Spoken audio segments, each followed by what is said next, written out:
Prontamente, hermanos, vamos a trazar la palabra. Perdonará usted la afección que tengo, pero el deseo de proclamar la verdad de nuestro Dios no falta. Primera de Corintios, capítulo 15. Vamos a abrir ahí la escritura. Adelanto esto, hermano. El 10 de agosto, que es día viernes, y va a haber feriado definitivamente, vamos a hacer un convivio. Vamos a ir, hermanos, primero Dios, a Piedra Azul, algo así se llama. Está por Yaguachi. No, Yaguachi, no. La tierra de doña Lorena Bobbitt, ¿cómo es que se llama? Solo de eso me recuerdo. Bucay, por ahí es el asunto, hermano. Es un turicentro bien bonito y barato para que todos ingresemos, hermano, fácilmente. Ahí vamos a tener nuestro convivio. Ahí vamos a hacer los bautismos de agua que nos están haciendo falta. Amén. Bueno, vamos a orar por la niña Coraima Elizabeth Farfán Ponce. Está en el hospital, hermanos. Sus intestinos no están funcionando. Es una nena de 10 años. Tiene problemas en su digestión. También por el hermano Hugo Aguirre. Es el papá de nuestro hermano Carlitos Aguirre, que tiene un derrame cerebral. Eso ya es palabra mayor, pero nosotros podemos orar al Señor. Capítulo 15, dije, de Primera de Corintios, mis hermanos. Abramos por favor ahí. Desde el versículo número 1. La escritura reza de la manera siguiente: además os declaro, hermanos, el evangelio que os he predicado, el cual también recibisteis, en el cual también perseveráis, por el cual asimismo, si retenéis la palabra que os he predicado, sois salvos. Si no, creísteis en vano. Porque primeramente os he enseñado lo que asimismo recibí, que Cristo murió por nuestros pecados, conforme a las Escrituras, y que fue sepultado, y que resucitó al tercer día, conforme a las Escrituras, y que apareció a Cefas, y después a los 12. Después apareció a más de 500 hermanos a la vez, de los cuales muchos viven aún, y otros ya duermen. Después apareció a Jacobo, después a todos los apóstoles, y al último de todos, como a un abortivo, me apareció a mí, porque yo soy el más pequeño de los apóstoles, etcétera. Hasta ahí. Oremos por estas dos necesidades: Coraima y el hermano Hugo Aguirre. Padre, te pedimos misericordia, porque tú eres Padre de misericordia. Donde no hay posibilidades, Señor, de arreglo, tú tienes misericordia. Tú siempre puedes y quieres. Por eso pedimos, Señor, con humildad en esta noche, que atiendas a nuestra oración, que a la nena Coraima, Señor, tú desinfectes todo lo que está molestando en su digestión. Padre, que ella pueda tener una evacuación correcta, natural. Señor, te pedimos por esa nena, que salga bien de la intervención que le están haciendo. Y por el padre de nuestro hermano Carlos Aguirre, Señor, pedimos misericordia, ya con un derrame cerebral, Señor. Es casi despedirse de esta vida, pero tú tienes la bendición, la misericordia. Tú eres el que das la vida y el que la quitas también. Pero te pedimos misericordia para él, Señor, y que tu palabra encuentre corazones dispuestos a recibir tu palabra, Señor, y que haya un efecto poderoso en ellos. En el nombre de Jesús, amén y amén. Voy a procurar demorarme poco, mi hermano, utilizar poco el tiempo, quiero decirle, porque es algo tan dramático lo que hemos leído. Sobre todo, hermano, cuando están en el ambiente cristiano doctrinas tan livianas, que hasta le dicen doctrinas light, como que las hubiera. Pero la verdad, hermano, es que la palabra del Señor es la que tiene la última expresión. La última palabra está en la Biblia, y es ella la que nos dice acerca de algo tan importante como retener la palabra que los apóstoles predicaron hace 2000 años, y que gracias a Dios nos legaron los mismos, hermano, a través de la Sagrada Escritura. no sabríamos exactamente nada de lo que ellos predicaron si no nos hubieran legado la Biblia. Y aquí tenemos concentrado, hermano, lo que ellos predicaron, y que necesitamos nosotros tener por lo menos cuatro actitudes que nos den, mi hermano, con la buena relación con esas predicaciones y esas enseñanzas que el Señor le dio a ellos para la salvación efectiva de todos los que habrían de creer. Lo primero que dice es: el evangelio predicado debe haber sido creído. Lo primero es creer, ni siquiera es arrepentirse. Hay personas, hermano, que por no estudiar, por no leer correctamente la Sagrada Escritura, a lo que llaman a las personas es arrepentirse de su pecado. Pero ¿cómo se van a arrepentir si no les dan nada a cambio? A cambio el Señor quiere darles, hermano, vida, y vida en abundancia, y vida eterna, y abrazarlos para siempre, para que sean sus hijos. Y eso es más que gratificante. Pero señalarle al pecador su pecado no lo saca de la crisis. Lo que hay que decirle es: te propongo a Jesucristo, el que quiso morir por los pecadores, para que Él, recibiendo fe, que es un regalo también, pueda cambiar de vida. Lo primero entonces es creer a la palabra predicada, a la palabra enseñada, a la palabra escrita y a la palabra que el Espíritu Santo siempre toma para enseñar la verdad. Lo segundo es que dice, hermano, perseveráis. El evangelio que contiene estas predicaciones de verdad, se necesita ante ellas, hermano, perseverar. La emoción no alcanza. El susto o la vergüenza que pueda producir, hermano, el señalarle al pecador su maldad, no dan con el resultado que se necesita de perseverar en la palabra que se nos ha entregado, que la vamos, hermano, a descifrar delante de ustedes. Pero lo segundo es perseverar, continuar, seguir adelante en el progreso del entendimiento de la palabra de nuestro Dios. Tercero, por el cual, es decir, el evangelio que contiene estos temas, asimismo, por el cual asimismo, si retenéis, retener quiere decir apropiarse, tener seguridad, tener dominio, que sea nuestro, apropiarse. Mucha gente todavía no se apropia, y hay que apropiarse. Hay que apropiarse de la palabra que el Señor nos ha entregado.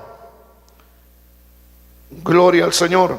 Si retenéis la palabra que os he predicado, retener es lo que hemos dicho.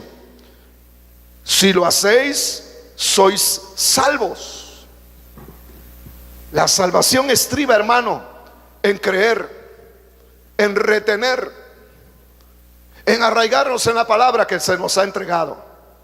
No habernos emocionado algún día y hacer hoy como la mayoría de cristianos hace: soslayar el compromiso que esto entraña y hacer como su corazón todavía le dicta, en lugar de venir a una completa renovación, a una completa regeneración.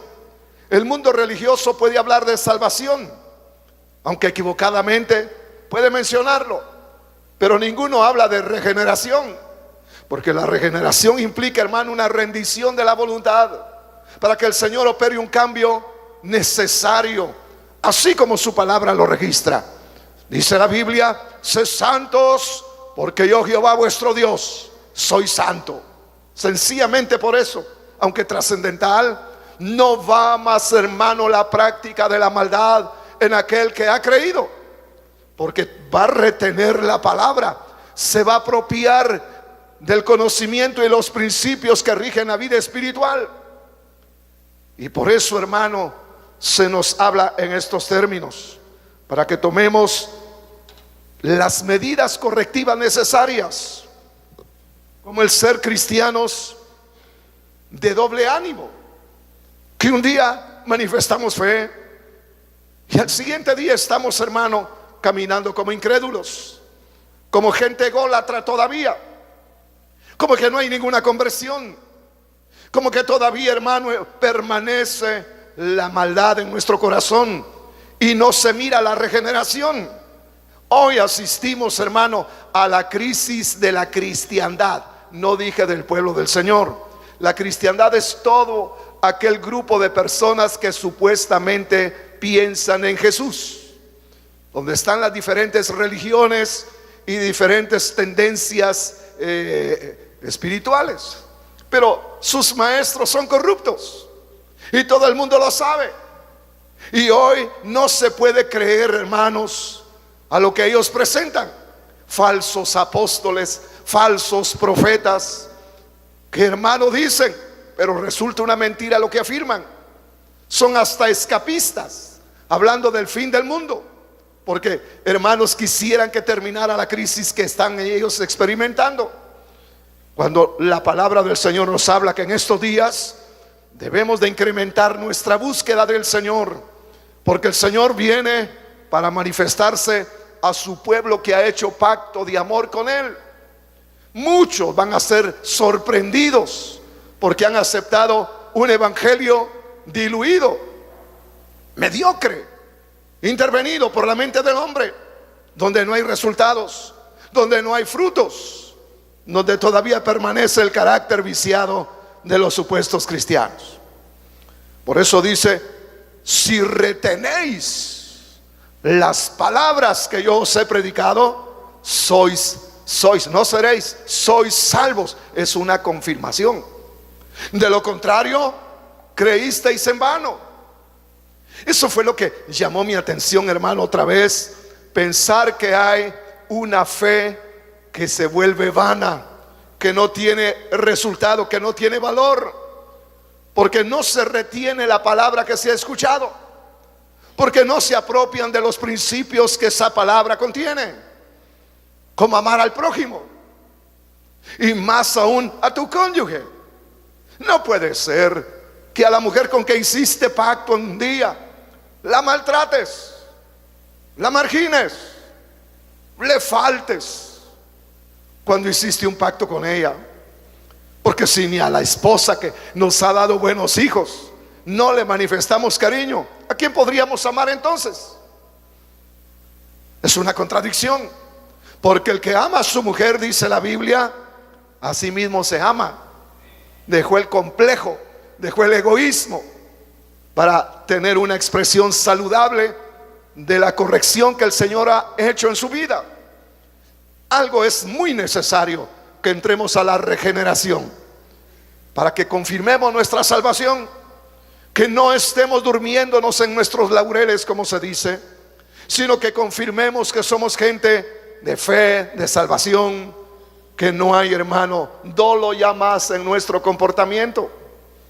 Porque si no lo hacemos, mi hermano, la fe se nos vuelve vana. Por gusto creyó.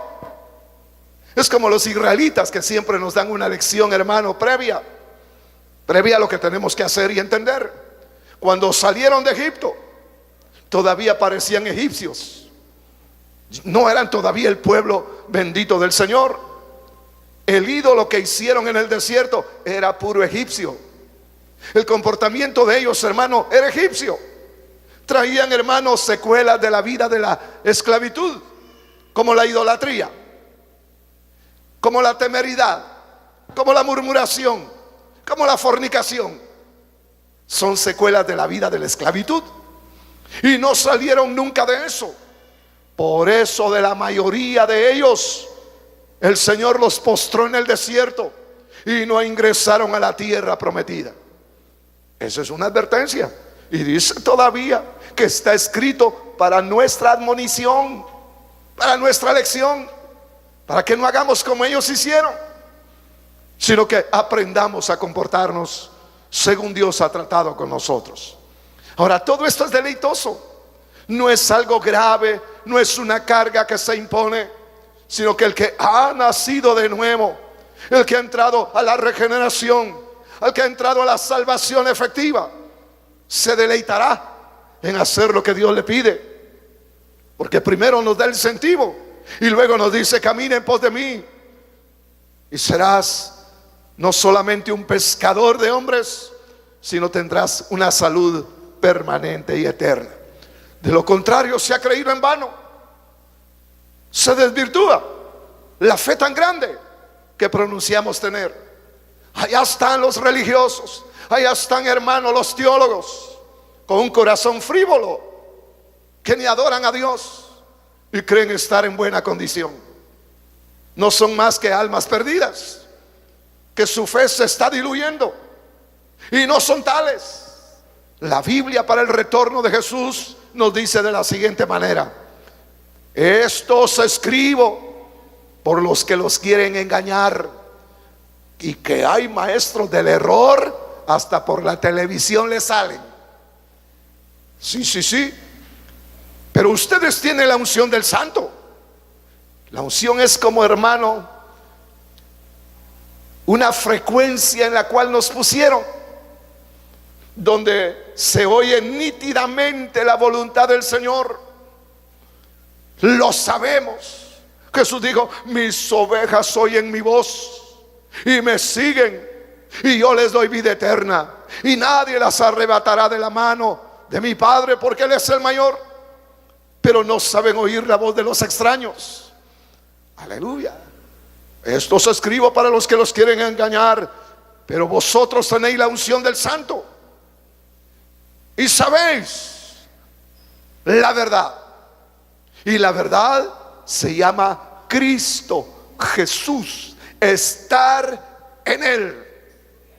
Y así como la unción os ha enseñado, sigue diciendo el texto sagrado, perseverad en Jesús, para que cuando Él se haga visible, visible es la palabra que utiliza en el griego fanerosis, para que cuando Él se fanerosis, es decir, se haga visible, Él vendrá a la tierra y se hará visible. Tengamos confianza y no nos apartemos avergonzados delante de Él en su parucía, es decir, en su presencia. Pero hoy no se predica eso. Y cuando yo salgo con esta enseñanza, hermano, muchos están a la defensiva, como que estuviera hablando extra Biblia. Pero esto es más bíblico que cualquier argumento que se pueda utilizar en esta noche. Primera de Juan, capítulo 2 y versículo 26 hasta el 30, me parece el versículo, nos habla en esos términos, para que cuando Él se manifieste, tengamos confianza. ¿Cuántos tienen confianza para la venida del Señor? Si la tiene, ¿a dónde va a llegar el Señor? Ahí empezó el problema, que tenemos, hermano, convencimientos que no son más que convencionalismos cristianos, pero no sabemos ni a dónde es que va a llegar Jesús. Pero Él lo dijo: donde estuviera el cuerpo muerto, allí acudirán las águilas. Porque se nos tiene que despertar un instinto espiritual por la buena alimentación de la palabra y por perseverar en Jesús. Se nos manifestará, y donde Él se manifieste, acudiremos los santos del Señor para tener una comunión correcta con Él, y no nos apartemos avergonzados delante de Él en su presencia. Hay gente que dice: no importa cómo viva, hermanito, usted ya es salvo, usted ya está en la iglesia, y cuando venga el arrebatamiento, usted se va en el arrebatamiento. Porque no se puede ir a la iglesia fraccionada, dice. Los que crean así, que expliquen esta porción de la palabra, y entonces vamos a darles crédito, pero no se atreven a abordarla, porque están diciendo mentiras, y la gente les oye y permanecen en la mentira. Pero nosotros, hermano, tenemos la unción del Santo y sabemos que es correcto y que es falso. Y lo correcto es, hermano, perseverar en Jesús, No volverte un santulón, no volverte, hermano, un legalista, no volverte un religioso, porque todo eso es anticristiano, sino estar lleno del Espíritu Santo y caminar en la voluntad del Señor que Él coloca en nuestro corazón, para que cuando el Señor se manifieste, se haga visible, tengamos confianza y en su presencia no nos apartemos avergonzados delante de Él, sino que nos transforme para ir en el arrebatamiento de los santos del Señor. Si eso es tan así, mi hermano, cuán necesario es entonces que retengamos la palabra que los apóstoles predicaron, que a continuación vamos a decirlo. Porque yo primeramente os he enseñado, dice el apóstol Pablo, mire lo que enseñó, que Cristo murió por nuestros pecados, conforme a las Escrituras, para que ninguno se excuse o quiera, hermano, contradecir. Porque el que contradice que Jesús murió en pro de toda la humanidad es un ignorante de la Biblia. No importa si es judío o si es gentil, si lo niega es un ignorante. Porque para el judío, que estima tanto los libros proféticos, y el más grande como es Isaías, en su capítulo 53 dice: varón de dolores, experimentado en quebranto, y como que escondimos el rostro de él y no lo apreciamos. Mas Jehová cargó en él el pecado de todos nosotros. Afligido, no abrió su boca delante de los trasquiladores. ¿Quién es ese? Que lo digan los judíos, que lo digan. Es el Mesías que ellos rechazaron, es el Redentor de la humanidad. Y sobre eso hay que predicar y retener y apropiarse de esta verdad. Somos objeto de una redención. Redención implica un pago previo para una liberación efectiva de nuestro ser. Jesús pagó para que no seamos esclavos del pecado, de la ignorancia, de la maldad, del Dios de este siglo que se llama el diablo, sino que caminemos con la frente levantada, con el corazón henchido de gratitud, con gozo en nuestro corazón y con la simpatía por todas las personas para salvación. Oh, bendita sea la misericordia. Pero sigue diciendo, después de este tema tan relevante, dice: y que fue sepultado y que resucitó al tercer día conforme a las Escrituras. Hay algunos que creen que Jesús, como tenía tanto poder, obvió la muerte, como que hubiera simulado morir, y en realidad no murió, según algunos que no leen la Biblia. Y si la leen, hermano, la leen prejuiciadamente, sin un corazón humilde para que Dios le enseñe la verdad. Pero lo que se debe creer también es que murió. Padre, en tus manos encomiendo mi espíritu. Y exhaló su espíritu. Y ciertamente el autor de la vida murió. Dios tuvo que tomar forma de siervo. Tomó un cuerpo de carne y de huesos y de sangre para poder morir. Porque como Dios, que siempre ha sido y será, no hubiera podido morir, porque Él es el autor de la vida. Es imposible que a Él lo pudieran haber matado.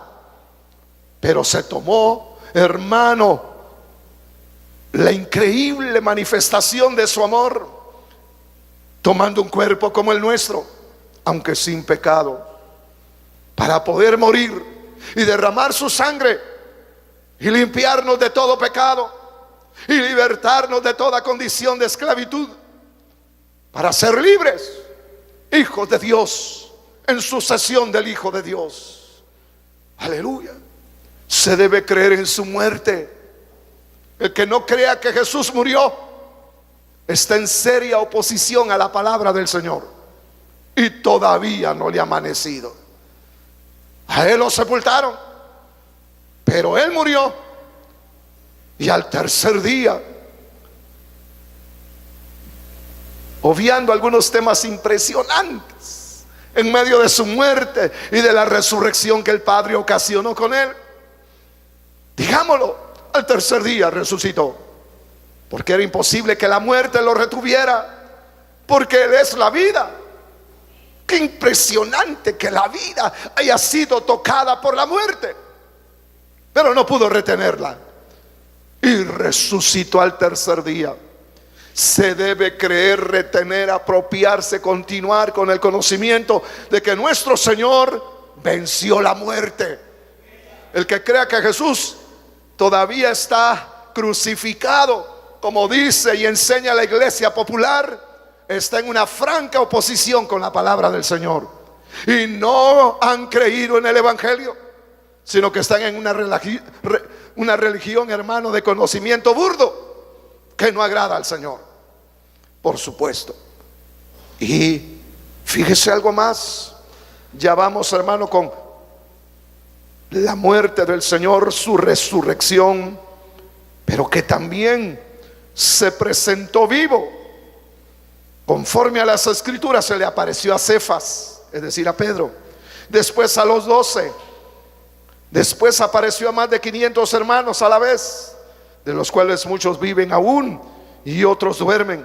Después apareció a Jacobo, después a todos los apóstoles, y al último de todos, como un abortivo, es decir, a uno que nació antes de tiempo, se me apareció a mí, porque yo soy el más pequeño de los apóstoles. Diciéndolo Pablo. También hay que creer en las evidencias de la realidad de su resurrección. Esto no es una quimera religiosa. Hay pruebas indubitables de su resurrección. La primera, mi hermano, que la palabra de Dios lo estimaba, de que el Señor tomaría su vida de nuevo, que Él resucitaría venciendo la muerte. Segundo, los apóstoles se convirtieron en testigos oculares de su resurrección. Tercero, la tumba quedó vacía, y en cambio se pasó a vivir en los corazones de todos los que hemos creído en su palabra. Y eso ha sido un cambio fundamental. Pasamos de muerte a vida, de las tinieblas a la luz admirable del Hijo de Dios, del reino del diablo donde permanece toda la humanidad, al reino del amado Hijo de Dios. Bendito sea su poderoso nombre. Esa traslación nosotros los cristianos lo sabemos por experiencia, y porque también la Biblia nos habla de esa gran realidad. Eso es lo que hay que retener, hay que perseverar para que nuestra salvación se radicalice. Porque a partir de estos temas y subtemas, hermano, de ahí arranca todo el conocimiento, en la síntesis del conocimiento del Evangelio de la verdad.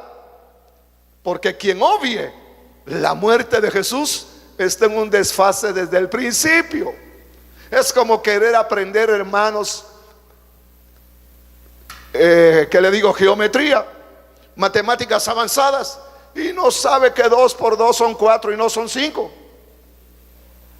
No se puede hablar de Jesús si no se habla de su muerte. Es que eso es una cosa increíble, que el Dios del cielo, el creador de los cielos y de la tierra, el que hizo todo lo que vemos, y que lo que no vemos es más grande todavía, porque vendrá un tiempo en que lo vamos a saber. Hermano querido, quiso morir. La vida quiso experimentar la muerte para sustituir al más vil pecador, para cambiar al más degenerado de los hombres. Y que eso se ve, se prueba, se experimenta. Nosotros no somos, hermano, gente que sueña, gente religiosa que dice pero que no tiene realidades. Es que nos han trasladado de la ignorancia al conocimiento de la verdad. Y eso hay que retenerlo, porque de ahí nos vienen un sinnúmero de temas, hermano, como la venida del Señor, que regresará para recoger su fruto. Porque después de sufrir y todos los dolores que implicó su muerte, el Señor viene a recoger su fruto. Y su fruto se llama la iglesia de Jesucristo, que no tiene otro nombre. Es la iglesia del Señor, de la que Él amó tanto, a la que Él amó tanto, y que dio su vida en favor de ella.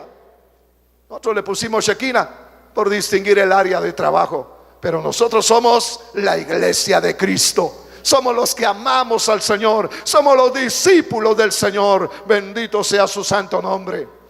Y es lo que necesitamos, hermano, navegar en estos temas. La muerte de Jesús, le puedo asegurar que es un océano, hermano, que no se termina de navegar. Pensar en la muerte del Señor. ¿Sabe quién fue el que murió? Dios manifestado en carne. No fue, hermano, sino el Dios que tomó forma de siervo. Cuando dice la profecía 800 años antes de que llegara el Mesías a Israel, y serás llamado su nombre Emmanuel, que quiere decir Dios con nosotros, como uno de nosotros. Fíjese, ese fue el que murió, el que se ocupó de nuestra vida. Tal vez ni tu familia te ha amado tanto como este maravilloso Dios que tomó forma de siervo, que se quiso, hermano, humillar porque estábamos tan hundidos, que tuvo que bajar hasta lo ínfimo para podernos levantar de esa miseria en que yacía nuestra alma. Que eso lo haya hecho Dios, el que los griegos decían al Dios desconocido, porque tenían dioses para todo, pero intuyeron en su sabiduría que había alguien más y superior a todos los dioses que ellos habían inventado. Por eso le hicieron un altar y con un rótulo que decía: a Dios el desconocido. Al desconocido le levantaron, hermano, un altar y también pensaban en él. Por eso Pablo, a raíz de eso, comenzó a predicarles el evangelio de la verdad. ¡Qué maravilla! Solo pensar que Él murió, que la vida atravesó la muerte. Es increíble. Notar sus dos naturalezas que están en una sola persona, que se llama Jesús.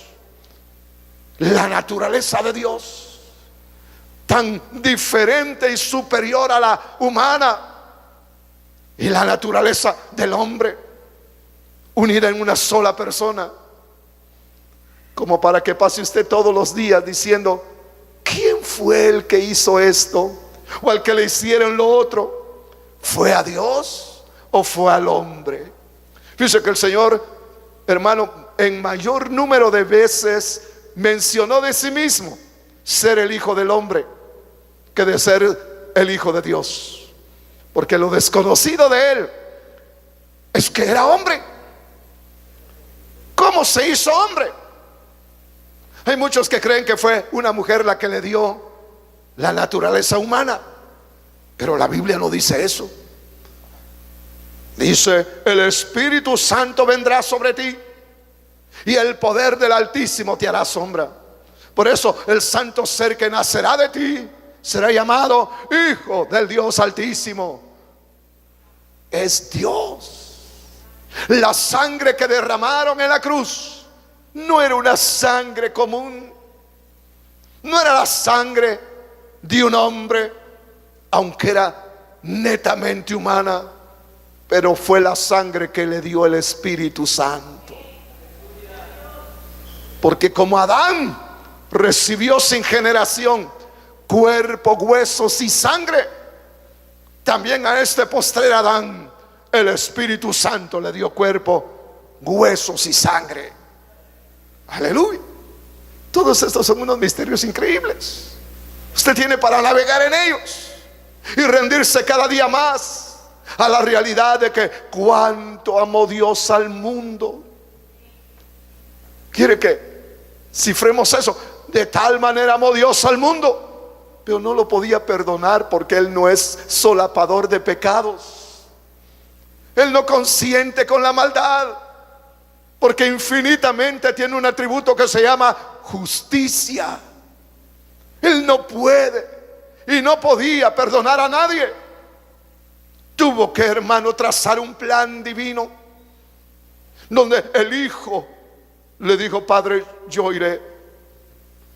Y le hizo cuerpo para que bajara a la tierra y fuera el Redentor, cuya justicia sería aceptada por el Padre.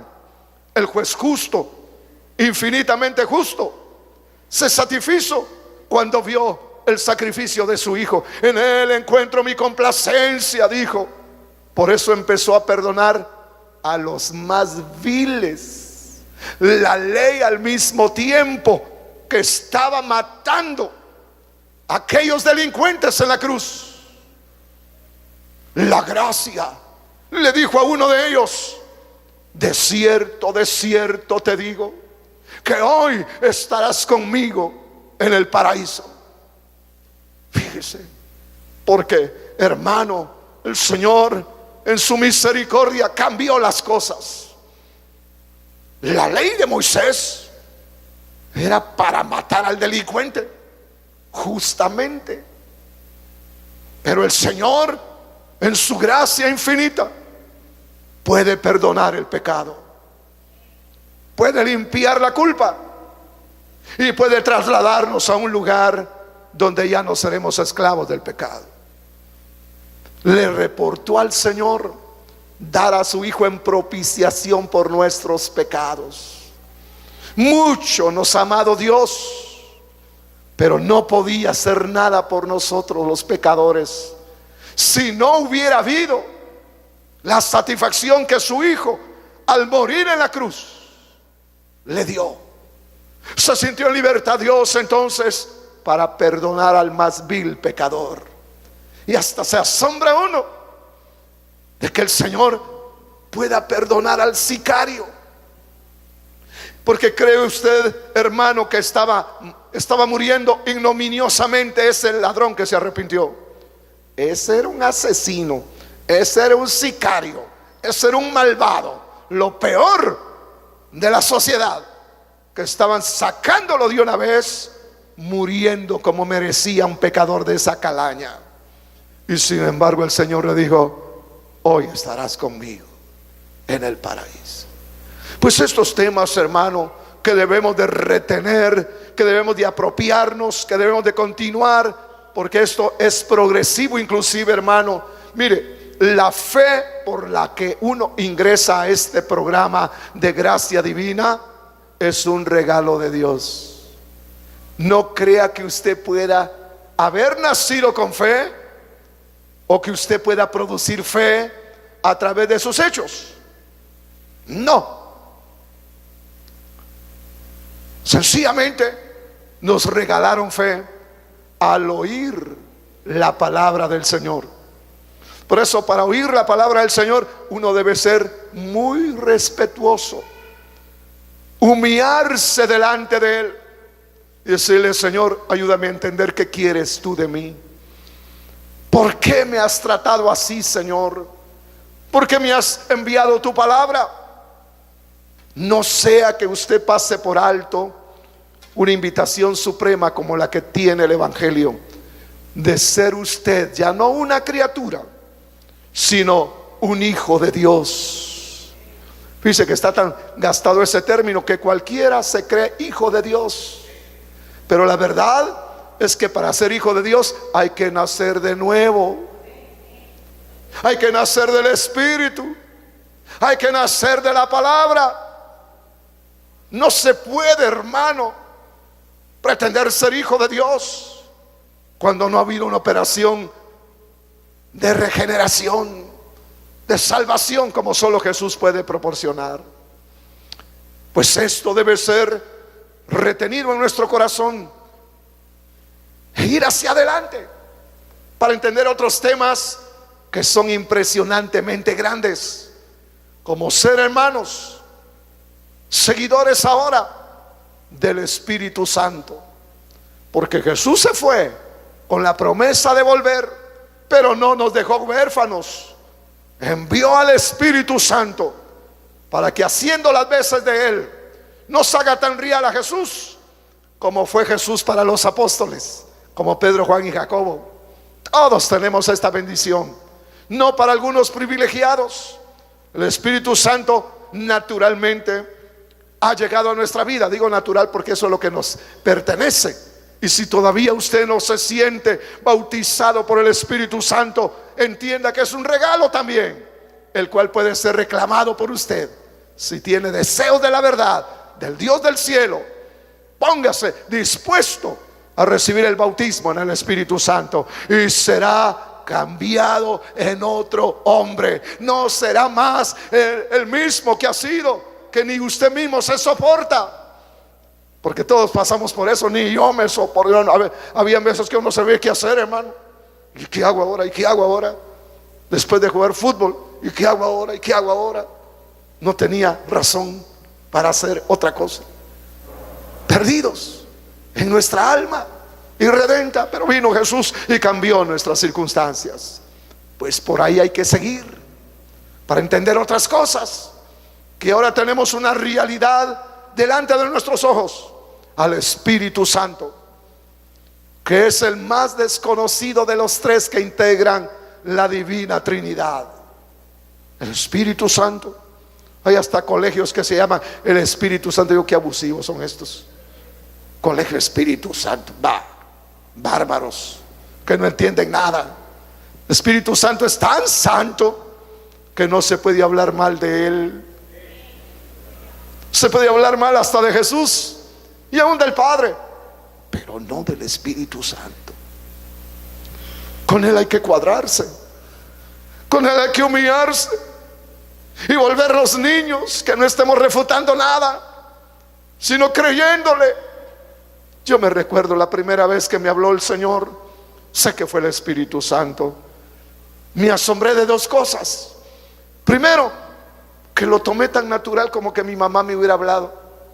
No reparé en que fuera el Espíritu Santo. Y segundo, el resultado al que Él me llevó, 100% victoria.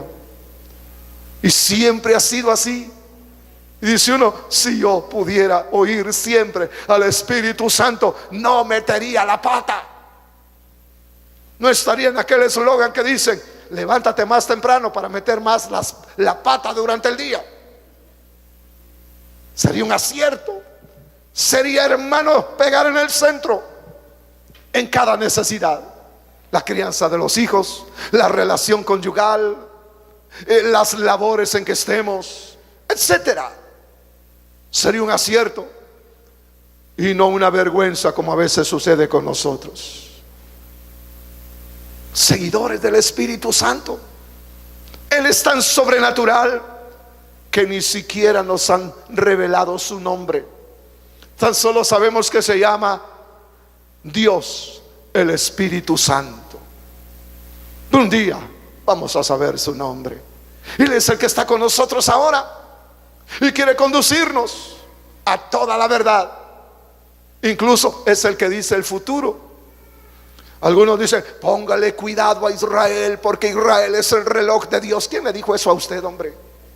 Escudriñe la palabra y no repita lo que dice Perico de los Palotes. El reloj de Dios siempre ha sido el Espíritu Santo. Él es el que dice lo que habrá de venir, para que nosotros tomemos, hermano, medidas y vengamos al conocimiento de la verdad. Solo pregúntate, ¿qué está haciendo el Espíritu Santo ahora? Está llamando a su verdadera iglesia a orar. Porque la iglesia, hermano, perdió el ritmo que el Señor nos dio de la oración. Hoy hay que orar, pero orar de verdad, no en las penitencias evangélicas, sino en una armonía, en un deleite. Y digo, penitencias, hermano, porque para muchos hermanos venir a orar es cuesta arriba, con carga en la espalda todavía. Ay, orar no, cantar como me gusta y brincar es más todavía. Pero eso de orar, porque no le he encontrado el deleite. Cuando usted empiece a deleitarse en la oración, va a querer orar siempre y largamente, hablar con su Dios, porque el Espíritu Santo está esperándonos para conducirnos a toda la verdad. Gloria sea a nuestro maravilloso conductor. Solo falta, hermano, tu rendición y que permanezcas en esto, para que se cristalice en ti tu gran salvación que has recibido, y no que se te desvirtúe, porque, hermano, van a haber cristianos avergonzados ante la venida del Señor. Lo hemos leído y hay muchos versículos como este: seguid la paz con todos. Está con la suegra, hermano. Seguid la paz con todos, con los vecinos de enfrente que ponen mucho volumen, hermano, y no nos dejan dormir. Seguí la paz con todos, con tu mujercita que te escogiste, pues, hermano de mi alma. No le hagas cara del lobo que se quiere comer a la caperucita, hombre. Amén. Sonríele, ámala, complácela, porque las mujeres, cuando las tratan bien, viera cómo funcionan, hermano. Uy, uy, uy. Le aplanchan bien la camisa, lo abrazan a uno bien bonito. Que eso es lo que queremos. Déjese de cuentos, hermano. Pero si usted la trata mal, ¿cómo quiere que le responda? Y hay algunas que se aburren mucho, y para que no lo manden a dormir con el perro, mejor trátela bien. A mí muchas veces me dicen los hermanos: pastor, ore por mí porque mi mujer me botó de la casa. ¿Y cómo no la va a botar si es un salvaje? No la trata bien. Mucho se tardó. No sé cómo no lo botó en la misma luna de miel. Pero bueno, hay que cambiar, mis hermanos. Hay que darle lugar a este conocimiento, porque esto le va a traer a usted regeneración, donde los cambios serán evidentes. Yo desafío a todos los que puedan oír y ver este video a que muestren su regeneración, para darles crédito a sus palabras. Tanto bla bla bla y no hay regeneración. Mejor muestren la regeneración de sus almas, como todos lo necesitamos, para que demos un testimonio fehaciente y digno de nuestro Señor. Que cuando hablemos del Redentor, no nos esforcemos, porque van a ver a los redimidos primero, y así haremos, hermano, una buena intervención en esta tierra, en este mundo. Guayaquil necesita testigos de la verdad, y no religiosos repetidores ignorantes de la verdad. Vamos a proponernos bendecir a esta ciudad, donde en el mundo cristiano dice no pasa nunca nada importante allí. Pues nosotros sí vamos a hacer que muchas cosas buenas pasen, y esto va a ser público y va a trascender, porque, hermanos, la verdad siempre va a triunfar contra la mentira, y por ahora está la mentira, hermano, flameando en esta tierra bendita de Guayaquil. Pero nosotros vamos a cambiar la historia. Vamos a decirle: Guayaquil, Jesucristo te ama. Jesucristo tiene un cambio feliz para tus habitantes. Alabado sea el nombre de nuestro Dios. Aleluya. Que empiece el avivamiento. Muchos hablan de avivamiento y lo único que hacen es, hermano, engañar a la gente. Algunos dicen: mire, el apóstol fulano de tal cambia el agua en vino. Mentirosos. No queremos vino, lo que queremos es cambio de vida. Que el marido trate bien a su mujer, hombre. Que la mujer ya no sea la respondona, sino que se sujete a su marido, lo respete. Amén, amén. Gloria sea a nuestro Padre Celestial. Eso es. El cristiano está diseñado para ser el asombro de la sociedad. Los que vinieron a Éfeso Los que aborotan el mundo han llegado a la ciudad. Decían los efesios hace muchos años, que digan, hermano, en todo el Ecuador y en todo el mundo, los que cambian vidas y ponen a las mujeres dóciles y a los maridos que le pegaban a la mujer los ponen tan dóciles que ahora la mujer es la que le pega al marido. No, que hermano, también la mujer se comporte con su marido. Amén. Han llegado a Guayaquil y no tragan mentiras, quieren la verdad, están clamando. El diablo ya está nervioso porque en Shekinah estamos clamando porque el Señor tome la primacía en nuestra congregación y hayan muchos que se conviertan de las tinieblas a la luz admirable de nuestro Dios. Bendita misericordia. Le voy a invitar a ponerse de pie. No quiero redundar.